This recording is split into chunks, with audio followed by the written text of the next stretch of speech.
brought you by Silver Pumps and Motors. Top quality और consistent performance के लिए सिर्फ सिल्वर पंप्स नाम याद रखना. कैबिनेट నిర్ణయాలని మీడియాకు వివరిస్తున్నారు మంత్రి పార్థసారథి. లైవ్ లో చూద్దాం. 50 కాలనీస్ లో డెవలప్ చేయడానికి Panchayati Raj department, R&B department, housing construction department, housing department వారు టేకప్ చేసిన విషయం తెలిసిందే. ఇంకా చాలా ఇల్లు, దాదాపు 3-4 వేల ఇల్లు ఇంకా కట్టాల్సిన అవసరం ఉంది. ఇప్పుడు ఆ ఇల్లు, ఎందుకంటే గత ప్రభుత్వం దీని మీద పూర్తిగా నిర్లక్ష్యం వహించి వాటిని పూర్తి చేయకోకుండా కొన్ని వేల కోట్ల పెట్టుబడిని కూడా, ప్రభుత్వ సొమ్మును కూడా నిరుపయోగంగా అయిపోయినా కూడా బాధ్యతారహితంగా ప్రవర్తించిన విషయం అందరికీ తెలిసిందే. ప్రస్తుతం పోలవరం ప్రాజెక్ట్ని త్వరితగతిన పూర్తి చేయాలని 2027కి పూర్తి చేయాలనే లక్ష్యంతో పనిచేస్తున్న ఈ ప్రభుత్వం మరి అక్కడ నిరాశ్రయులైపోయి, ఆ ప్రాజెక్టు మూలంగా నిరాశ్రయులయ్యే వాళ్ళందరికీ కూడా R&R ప్యాకేజీ ఇవ్వాల్సిన బాధ్యత ఉంది. కాబట్టి ఆ ఇళ్ళని పూర్తి చేయాల్సిన అవసరం ఏర్పడుతుంది.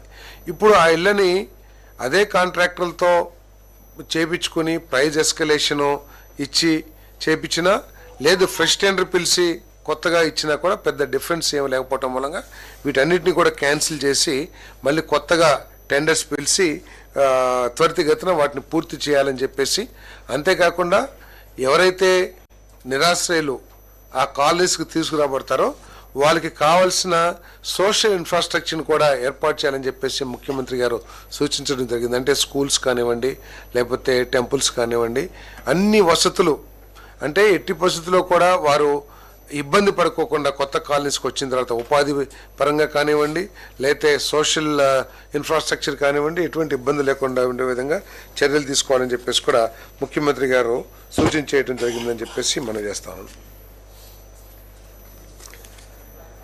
మరి టీటీడీలో ఇటీవల చాలా వార్తలు వింటా ఉన్నాం.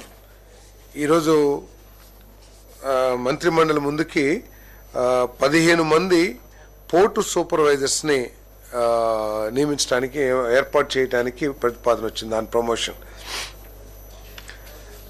వీళ్ళ మూలంగా ఏంటంటే, ఈ తిరుపతిలో భక్తుల ప్రవాహం కూడా పెరిగిన విషయం మనకు తెలిసిందే. మరి ఇంతమంది పెరిగినప్పుడు ప్రసాదాలు కూడా ఎక్కువ క్వాంటిటీస్లో తయారవుతాం. వాటిని సూపర్విజన్ కూడా లేని పరిస్థితుల్లో వీరిని మన పోర్టు సూపర్వైజర్స్గా ఏర్పాటు చేయడం మూలంగా క్వాలిటీ కానివ్వండి, క్వాంటిటీ కానివ్వండి, వీటన్నిటికీ కూడా ఒక ఇది ఏర్పడుతుందనే ఉద్దేశంతో ఈ ప్రతిపాదనని మంత్రిమండలి ఆమోదించిందని చెప్పేసి కూడా మనం చేస్తాం.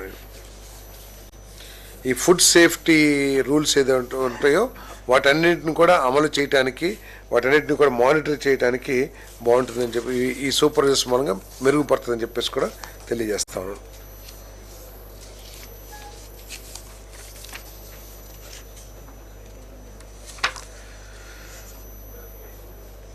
మనం ఇప్పుడు రిజిస్ట్రేషన్ సంగతి మనకు తెలిసిందే. రిజిస్ట్రార్ ఆఫీస్కి వెళ్తే ఆస్పీషియస్ డేస్, మంచి రోజులప్పుడేమో ఫుల్ బిజీగా ఉండి అసలు మనుషులకి అక్కడ కూర్చుంటానికి కూడా అవకాశం లేని పరిస్థితులు, చాలా ఇన్కన్వీనియంట్ పరిస్థితులు మనందరం కూడా చూస్తూ ఉన్నాం. మరి దాన్ని అరికట్టాలనే ఉద్దేశంతో advance slot booking and dynamic queue management అనే విధానాన్ని తీసుకురావడం జరిగిందని చెప్పేసి, తీసుకొచ్చే ప్రతిపాదన ఏదైతే ఉందో దాన్ని కేబినెట్ ఆమోదించిందని చెప్పేసి కూడా నేను మనవి చేస్తా ఉన్నాను.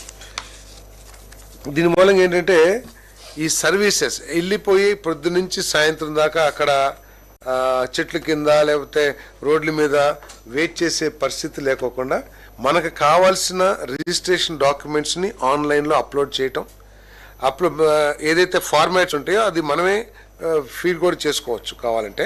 సో వాటన్నిటినీ అప్లోడ్ చేసిన తర్వాత మనకు ఒక టైం స్లాట్ వస్తుంది, లేదా మనకు కావాల్సిన టైం స్లాట్ కానివ్వండి, టైం స్లాట్ పెట్టుకుంటే దానికి మనకి ఆ టైం స్లాట్ ఇస్తారు.